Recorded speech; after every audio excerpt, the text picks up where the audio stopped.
Mga kajuday, for this video po, mag-grill po ako ng pork stick. Ayan. Dito natin iluluto.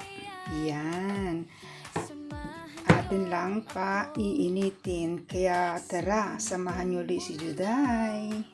Ayan mga kajuday, ating titingnan kung mainit na yung ating yung grill pan. Ayan, wiwisikan ko siya ng tubig. Pag nakita nyo po na medyo nagkaroon na siya ng yung tubig ay bola, ay mainit na po. Ayan, nakita nyo diba? Ayan.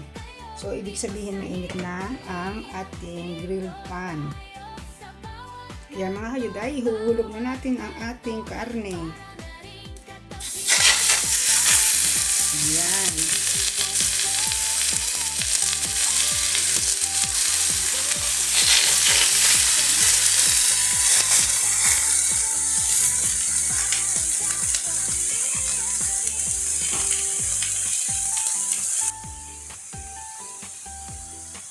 Ayan mga kajuday, atin ang baliktarin. Wow.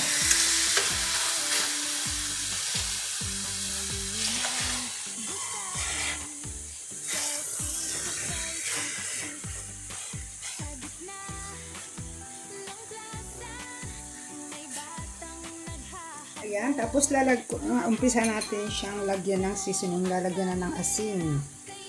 Yan una muna mga kajuday, lalagyan ko siya ng asin sa ibabaw. Ayan, bubudburan natin ng asin. Tapos lalagyan ko siya mga kajuday ng paminta. Ito po yung ginagawa ko ay hindi recipe ito. Recipe ko po ito. Ayan. Lalagyan natin siya ng rosemary.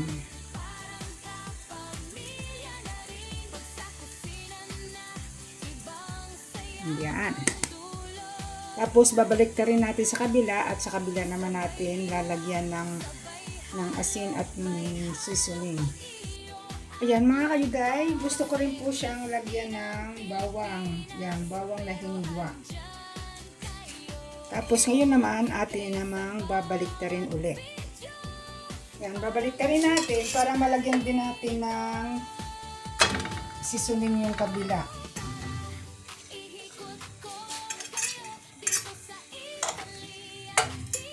Ayan.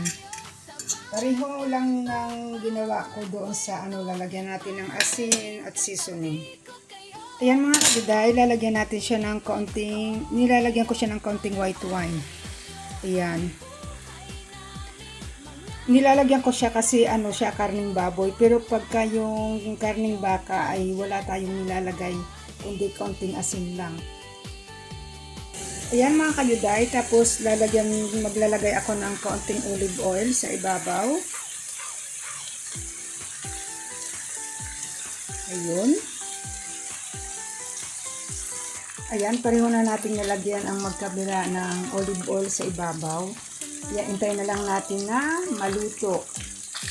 Ayan mga kajuday, tingnan natin. Babaliktarin natin ang kabila. Ayun.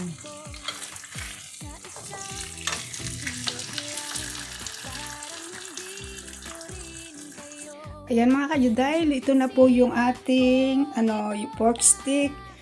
Yan, recipe ko dahil may seasoning. Ayan, sana nagustuhan nyo. Maraming salamat. Thank you for watching and please subscribe my YouTube channel para makatulong sa aking channel. Ayun lang, maraming salamat. Ciao ciao. Bye bye.